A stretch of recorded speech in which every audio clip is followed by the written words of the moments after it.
Steve here again, just checking back with you, just keeping a record of what we're doing. We were buying NASDAQ puts, if you will, most of the morning. We're looking to do more of that here in another hour or so.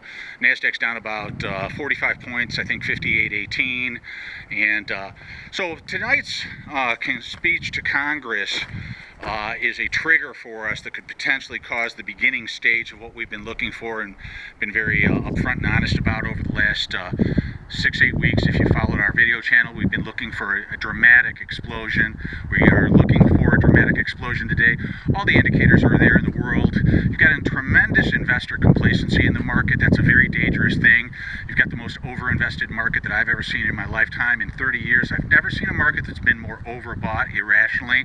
I mean, Donald Trump's a really interesting individual, and he probably will end up being a great leader and a great president. But the reality is, a 18% rise in an already overvalued market prior to just in the last couple of months, 3 months since he was elected, is pretty obscene. I've never seen a market that's more one-sided. There's all the indicators are there. The investor complacency is the real one. You also see that in the real estate fix and flip market. I talked to a guy today who was looking for money for to expand this auto dealership. He wants huge inventories of autos. And I asked him, are you even aware of the glut of inventory in autos? Doesn't that make you scared? And his confidence in the auto business, which is based off of interest rates and based off of this whole scenario, it's all tied together, is shocking to me, given the statistics on the glut of cars in the marketplace. So it's all tied together. The real estate fix and flip market, the NASDAQ market, the automobile market, they're all based on a fraudulent scheme, which is the Fed's manipulation of interest rates, which they've encouraged people to do around the world for 8 or 9 years now. It's a very dangerous situation. So we're professional speculators. We're looking to turn pennies into dimes and dimes into dollars. All our indicators are there. Trump bragging about the stock market, level of the stock market, and the performance of the stock market a couple weeks ago. That's a very clear indicator for us. It's also very dangerous for him to be doing, quite frankly, because he's tying his presidency to the stock market. The tremendous complacency that we have. And my favorite indicator of all time is Cramer calling us a fool. Mad Money Cramer, says the market should go down. It hasn't gone down. We're at 23 times earnings, the biggest price earnings multiple we've ever seen. And he still thinks you'd be a fool to short the market. I think Cramer's a fool. And he's got a lot more money than me, but I'm really excited about this because I can just feel it all the way. Every week we've been wrong for 6 or 8 weeks, but I don't care. Watch The Big Short. Go back and watch The Big Short. You'll see what happened with them. These guys were taking incoming fire from everybody they knew, everyone who invested with them for over a year and a half before they hit it huge.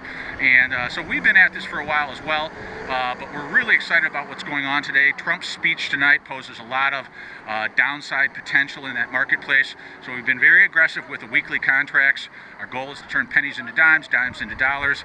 We're 58.18 right now in the marketplace, and expecting to get go much lower, because when we break, it is going to be the ugliest break anybody in our lives has ever seen. The payoff on our transaction literally has no limit, legal or practical limit. Our risk is very much limited, and we take a small risk every week. We've lost that for many weeks in a row now, but that's okay. That's the way this goes. This is a chess game. We are not playing checkers. We want to checkmate this market. We don't care if we lose a week in a row. I don't want to say we don't care. Losing money never is fun. But we're willing to take a very small risk every single week for a payoff that has no limit of any kind. So NASDAQ's in trouble right now, down 48. I'd look for a break below 5,800 to signal some very heavy additional selling pressure. And lastly, watch the close today. I think the close is going to be very indicative of how the market goes. I was talking with my partners. Originally, we were thinking because Trump's been so positive right before the speech, the market's going to do well, but I'm a little surprised to see it trading lower the way it is. So if the market were to trade much lower this afternoon, that would be a good indicator that the market's going to correct very, very sharply the balance of the week, and then our transactions would pay off. We'd get our returns, and we'll come back and report how we do, just generally. So this is for professional speculators only. It's not for most people, but for somebody who needs to do something great in their life, contact us at StatelineCapitalPartners@gmail.com, StatelineCapitalPartners@gmail.com. If you have some risk capital and you'd like to see what you could do and see if this makes sense for you, we'll have just a brief introduction. We'd have a follow-up qualifying call, but we're good with what we have right now. We're not looking for additional people or additional funds outside of the people who are committing those funds today. So we're in good shape. We're feeling very, very aggressive again. very aggressive before Donald Trump's speech. NASDAQ's about to blow. This is Uncle Steve. Everybody have a great day, okay? Bye.